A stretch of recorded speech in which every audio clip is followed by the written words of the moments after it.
Hello, it's Jeanette with Amazing Paper Crafts. Thank you so much for joining me once again for another video tutorial. In today's tutorial, I am making a lidded baker's box, milk carton style box. And when I say lidded, I mean that you can take the lid right off of it. You see? Got this one here, and put the lid right back on it, and then wrap it with ribbon to hold it together, and you can put all kinds of stuff inside this box. Look how much room there is in there. Very cool. Okay, now for this I'm going to be using the Baker's Box Thinlits dies. Oop, I just dropped one of the dies on the floor. Okay, so let's get started, and I will be right back to show you how I did this.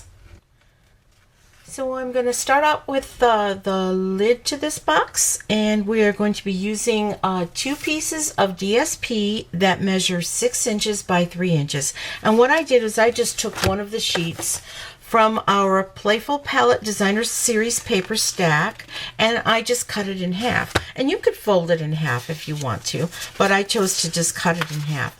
And now put those 2 pieces together and make sure that the bottoms are lining up really good. And then I'm going to come in with the Baker's Thinlits box.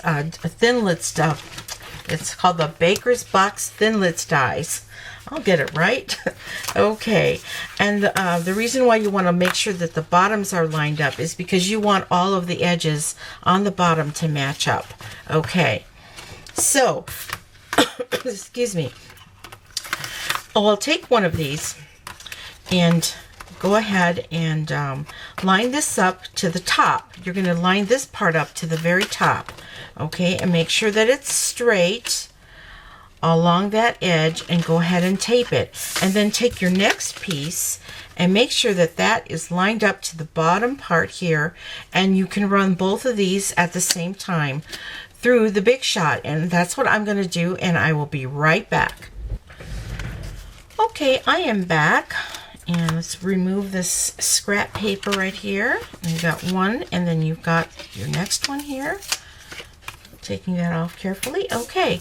Now, if you notice, when you do, when you put this through the Big Shot, you're going to have some score lines that are there for you. Okay. So just go ahead and very gently fold these score lines. You don't have to burnish them. Just be very gentle when you do that. Okay. One of these lines is going to show up a little bit more because you had it on the top, but you can see them on both sides. Not to worry. Okay. Now here's the other score line, and I'm just going to give it a little pinch here. Now that the reason I'm folding him this way is because it makes this little crease here, this little peekaboo here in the milk carton. Okay. All right, the next thing I'm going to do is go ahead and score the fold and burnish all the rest of the score lines. Now the only other piece that goes the opposite way would be this top piece. You want to fold it this way, okay, but the rest of the pieces fold it down. And I'll do that for both using my bone folder.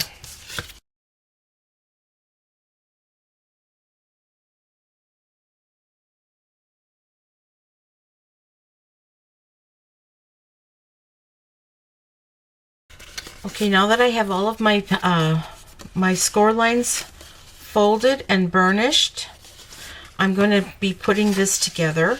Now what I like to do is, now you can do it 2 different ways. You can put the adhesive close to the score line here and then attach it, or you can put the adhesive close to this edge of the score line, which is what I'm going to do. I find it a little bit easier to do that so that I don't go beyond that score line on here.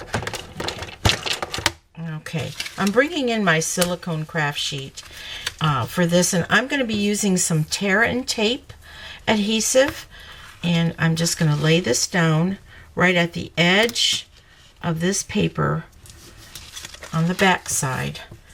And I am going to be using my paper snips because I don't trust myself to tear it, but if you're good at tearing, go right ahead. Okay, now I'm going to do the same thing with this one here and put the adhesive right here, right on the edge.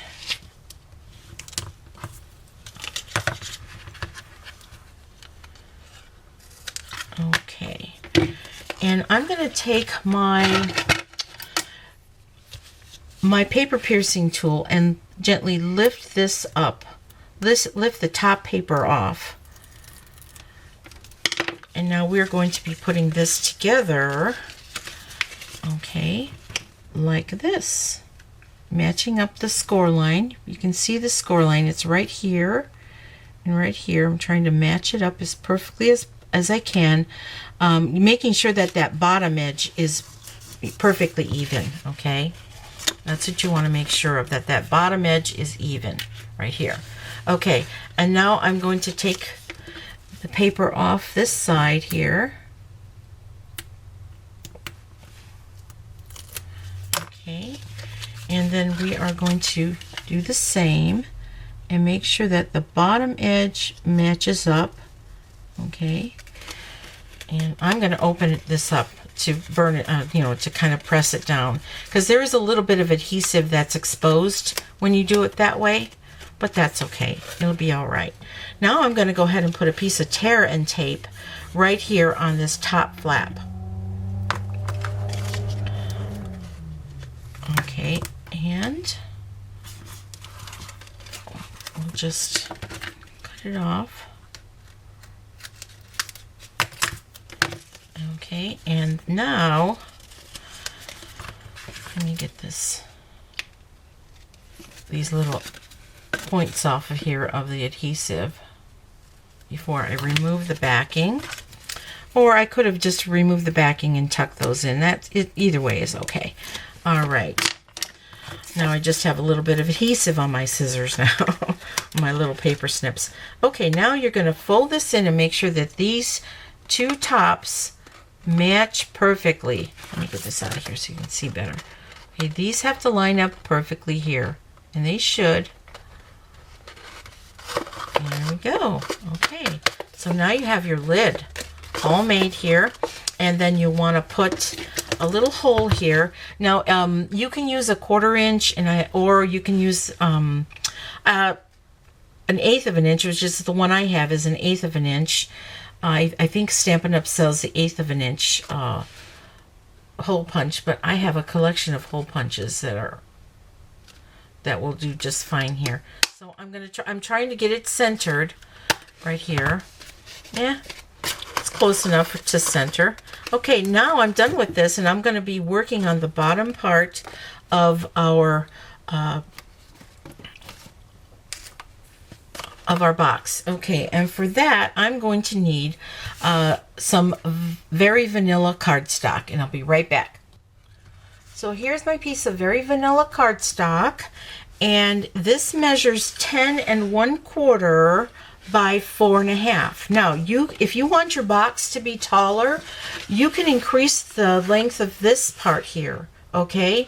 But this part, the 10 1/2 or 10 1/4, has to stay the same. But like I say, if you want to make it taller, just increase your paper this way, okay? Now this 4 1/4 would be kind of 1/2 of a piece of your just your regular 8 1/2 by 11 cardstock. So you'll be able to make 2 boxes out of that.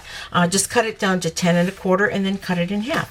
Okay, so I'm going to bring in the Simply Scored scoring tool. Okay, and let me find my scoring tool right here. Okay, sometimes I use it for other than scoring. Okay, let's make sure there's no glare and that you could see this pretty good. All right, here we go. All right, now let me get my notes out so I can get this scoring line right.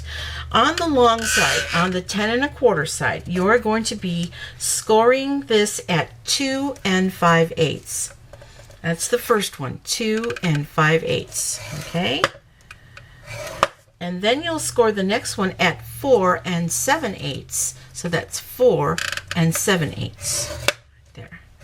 And then the next one will be 7 1/2. Okay. There we go. And then the last one is going to be 9 3/4 of an inch. Okay. Okay, so let me repeat. It's 2 5/8. Then it's 4 7/8, then it's 7 1/2, and then 9 3/4 of an inch. And then you want to turn this counterclockwise so that that narrow score line is here. And then you want to score it at 2 inches. Okay? All right. Let's put this piece away. Let's put this tool away. Okay, now you can fold and burnish all of your score lines, and I'm going to do that using the bone folder. Okay, so you're going to take this and you're going to cut this the shorter, see the shorter end where you scored 2 inches. You're going to take that little 2-inch narrow strip off, and I'm going to use my paper snips for that. I'm going to try to cut straight. Okay, and just go ahead and cut that score line on the top off. All right, and now I'm just going to go ahead and fold these little pieces here, and I'm going to just snip up to that score line right here. So you've got 3 little snips that you've got to do here. 1, 2, and 3. Okay, my paper's a little frayed, but that's okay. All right, now I'm going to put this part together, and I'm going to use some fast fuse. You could use tear and tape also. Fast fuse is what I've chosen to use. I'm going to put a couple of layers on. Make sure this box stays together, and then I am going to fold that in. Well, maybe you can see it better on the silicone craft sheet. Just make sure that the edges line up good. Okay. And now this is going to be the back of the box right here. So you'll fold the 2 sides in. What I'm going to do is I'm going to go ahead and put a little bit of fast fuse on this one, on one of the sides, just to make sure that it stays put. Okay. So you'll just line it up like that. I'm not going to press hard yet. And then this is the back, so I'm going to fold that in. And then I'm going to put some more fast fuse on the last layer, which is the front layer of this box. And then fold it nice and neatly. Okay. Take my bone folder and just kind of give it a gentle rub on the inside. All right. And now your lid should fit on kind of snugly. See, like that? Okay, so let's decorate with some DSP on the sides of the box. And those DSP pieces measure, you're going to need 2 pieces that measure, oops, I think I dropped. These 2 pieces measure 1.5 by 2 3/8.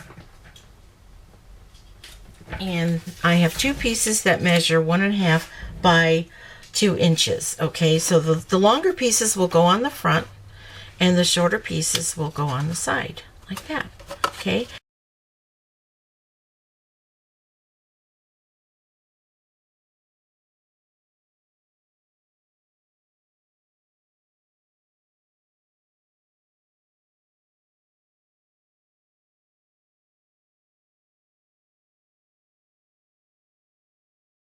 And I thought this is actually the back of this paper here, and I thought that it would kind of go nice with this paper, just to kind of complement the black that's in there. And I do like this design here too. I love all these designs on here. So let me just go ahead and use some SNAIL adhesive for that, and we'll quickly put these on. Now you're going to have just a little bit of a frame around this. Well, if you put it on straight, that is. It's a little crooked. Okay. I can take the lid off while I do that. I can line up the edges on the bottom easier. Oop, I just used fast fuse. I grabbed my fast fuse instead. So let's make sure I do this right, because that is some strong adhesive and I don't want to make a mistake. All right, SNAIL adhesive for DSP is you know, it's strong enough. You don't need the strength of fast fuse when you're just putting the designer series paper on. Okay. there. And one more.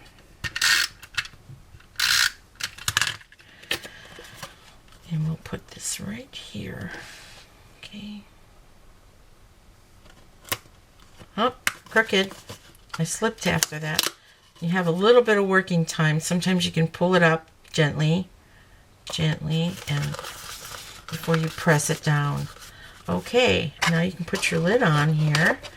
And let's work on a tag for this box, okay?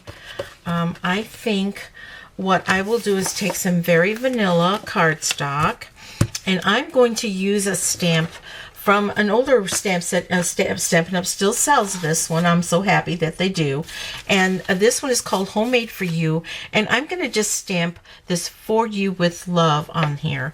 And for that, I'm going to be using some of our new ink called Sweet Sugar Plum. Love this plum color. It's like a deep fuchsia pink. I just love this color. And now I'm just going to stamp this here. Okay. Very good. And I'm also going to be bringing in 1¼ inch hole punch to punch this out.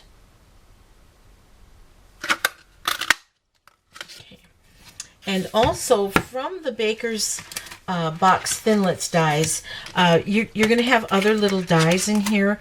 There is a little scallop circle, excuse me, that I cut out with some Sweet Sugar Plum cardstock. So I've already done that on the Big Shop to save a little bit of time. So I'm going to come in with my sponge, and before I put these together, I'm just going to sponge the edge just to give the edge a little bit of definition. Because you know how I love to sponge the edges of my little tags and labels. And I'm going to do the same very gently with this For You with Love tag. Okay, now I'm going to let me close this up before I put my fingers in it, my hands in it. I'm going to bring in a Stampin' Dimensional, and I'm going to put this one Stampin' Dimensional on the back of this. And I'm going to take that off and just stick it right in the middle here. Okay, and then I'm going to take a couple of mini glue dots, and I'm just going to put a couple right here on the top part of this little tag here. Because I want to, let me see, which side do I want to put it on? I think this side has a little less color on it. No, there we go. I think I'll put it on this side. I like that better on that side. All right, we'll just stick that right there. Okay, and so let's just do the last touch, and that is to put some ribbon on here. And I've got about 22 inches of ribbon, 20 inches of ribbon here.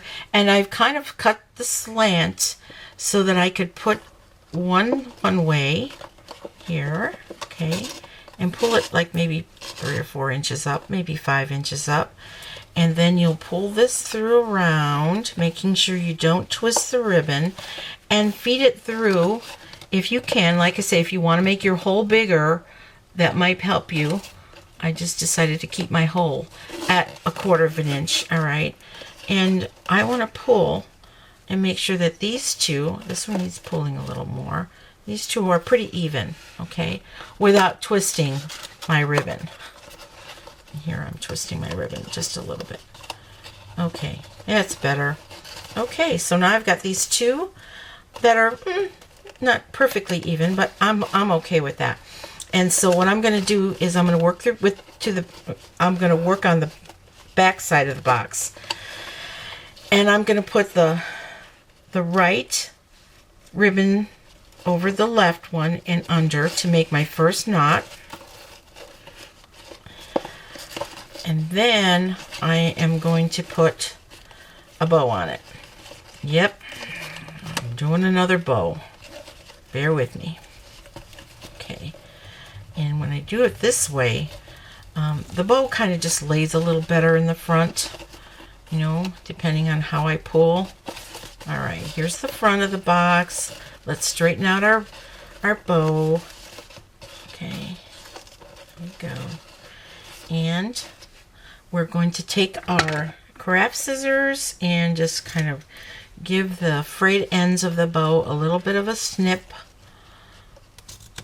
Okay, and we're done. So how do you like that? Is that not cute? I love this.